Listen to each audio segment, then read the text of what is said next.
ये वैसे मैंने एक चीज़ नोट की है मुसलमानों की, जो मुसलमान लीडरशिप है, वो यकदम एक बात करते हैं, बैन, एंड।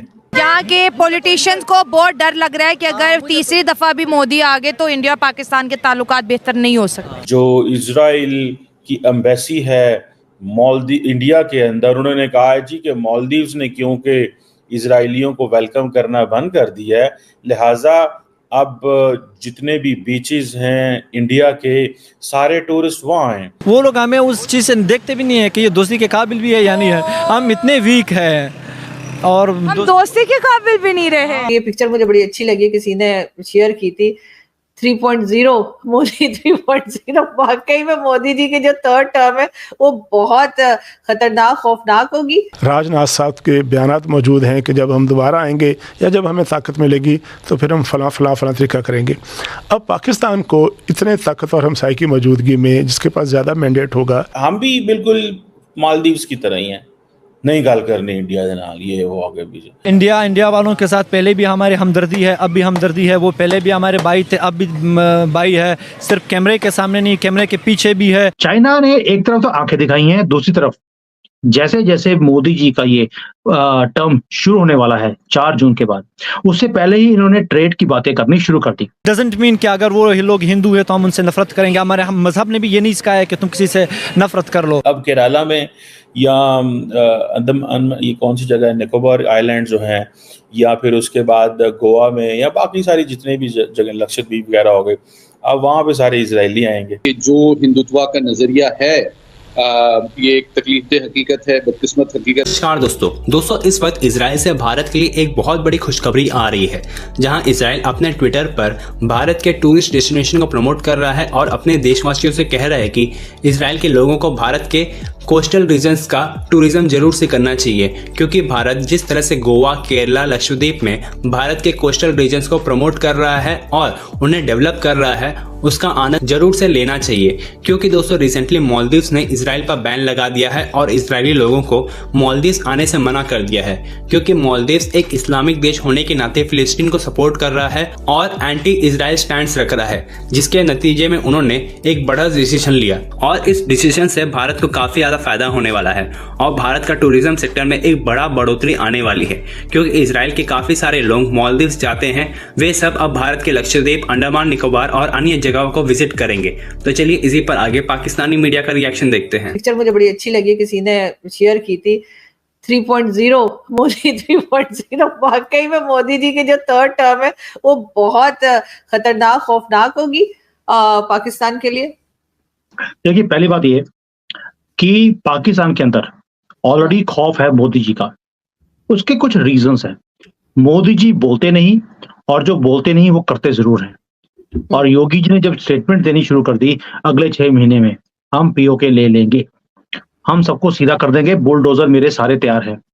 जब ऐसी स्टेटमेंट्स को सुनता है और उन्हें मालूम है ये योगी हैं, अभी तो योगी जी ने बोला है, मोदी जी तो बड़ा ही आराम से चलने वाले आदमी है, को तो मेडिटेशन के लिए कभी दो दिन के लिए मौन व्रत भी रख लेते हैं। योगी जी बड़े बड़ों का मौन रोक खोल चुके हैं और चीखें पूरे भारत में नहीं, पाकिस्तान में भी सुनाई देती हैं, यूपी से निकलती हुई। अब इसका जो डर है, उसी से आप देख लीजिए खौफ का जो एक, जिसको बोलते हैं कि एक मूड है पाकिस्तान के अंदर मोदी जी का। ये डर अच्छा है आरजू जी, ये डर के बिना आप भी बंदे के पुत्र बन नहीं सकते थे। ये जो चीज़ है जो मौजूद साहब ने की है कि अपने ही पाँव पे कुल्हाड़ी मार ली है, कि एक तरफ इंडियंस को कहा हुआ है कि आपने टूरिज्म के लिए नहीं आना, वहाँ पे आपने और फैक्टर इस्तेमाल किया। इधर आपने इजराइलियों को कहा है कि आपने नहीं आना। आप जब इजराइलियों को कहेंगे ना नहीं आना, मैं जस्ट एक बात बताऊँ, होगा क्या? हो सकता है इजराइल तो सारी बात है नहीं आएंगे, ठीक है, लेकिन नेक्स्ट क्या होगा? बहुत सारे और ऐसे ममालिक हैं जो नहीं आएंगे, ठीक है जी, और भी नहीं आएंगे। वो कहेंगे यार अवॉइड करो, इस सारे चीज़ को अवॉइड करो, क्योंकि अगर हम ये अवॉइड करेंगे तो हम जो है वो हम एक ठीक पोजीशन में रहेंगे। अगर हमने इसको अवॉइड ना किया तो हमारे लिए ये मसला होगा। सो वो दे आर इनटू दिस। अब मौजूद साहब जो है वो अपने लिए और अपने लोगों के लिए दिन ब दिन उन्होंने प्रो चाइना पॉलिसी उन्होंने ऑलरेडी अडॉप्ट की हुई है, pro China policies already adopt की हुई हैं उन्होंने, ठीक है जी। और एंटी इंडिया भी अप्रोच उनकी है। ये एक इस्लामिक नेशनलिज्म भी उन्होंने अपनी वो जो है ना वो मार्केट में लेके आ गए हैं, ठीक है जी। ये चीज़ें मुझे ऐसे लगता है कि अब वो जो मौजू है वो विद एवरी पासिंग डे उसके पास जो ऑप्शंस हैं वो कम होते जा रहे हैं, ठीक है जी।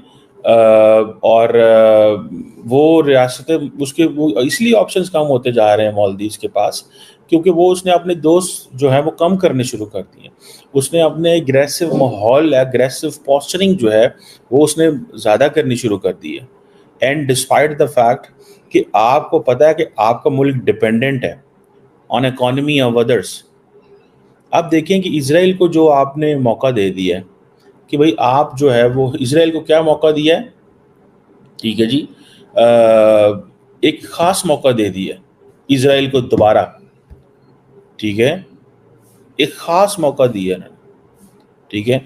अब देखें यहाँ पे आके मालदीव्स जब इंडियंस पहुँचेंगे, जो इसराइली पहुँचेंगे इंडिया के अंदर, तो मालदीव्स को इसको क्या मिला? कुछ मिला? कुछ भी नहीं मिला।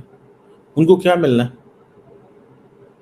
आप इमेजिन नहीं कर सकते कि आप कितनी बड़ी जो है ना वो बेवकूफ़ी कर बैठे हैं। आज के दौर में तो है ही सारी की सारी टूरिज्म एंड सॉफ्ट पावर। सो मालदीव्स हर रोज़ अपनी सॉफ्ट पावर जो है वो उसको कम करने के चक्कर में लगा हुआ है, और शायद वो समझते हैं कि हमें यही चीज़ चाहिए और हमें यही सब कुछ चाहिए। शायद उनको इसी से मज़ा आ रहा है कि हम इसी से हेडलाइंस में रहेंगे, लेकिन इस चीज़ों से हेडलाइन से तो आप नहीं ज़्यादा देर सर्वाइव नहीं कर सकते ना। अब केरला में या ये कौन सी जगह है, निकोबार आइलैंड जो हैं, या फिर उसके बाद गोवा में, या बाकी सारी जितने भी जगह लक्षद्वीप वगैरह हो गए, अब वहाँ पे सारे इजरायली आएंगे। ज़रूरी नहीं इजरायली आए भी, लेकिन वो पिच कर रहे हैं ना। अब होता क्या, मैं आपको ये बताता हूँ कि जो एम्बेसडर्स होते हैं बहुत सारे मुल्कों के, वो क्या करते हैं, एम्बेसडर्स क्या करते हैं कि वो ट्रैवल एडवाइजरीज जारी करते हैं। अब फॉर एग्जांपल इसराइल के जो एम्बेसडर है वो अपने मुल्क के लिए ट्रैवल एडवाइजरी वो अपने मुल्क को ट्रैवल एडवाइजरी जारी करेगा कि for the tourism come to India. Simple is that.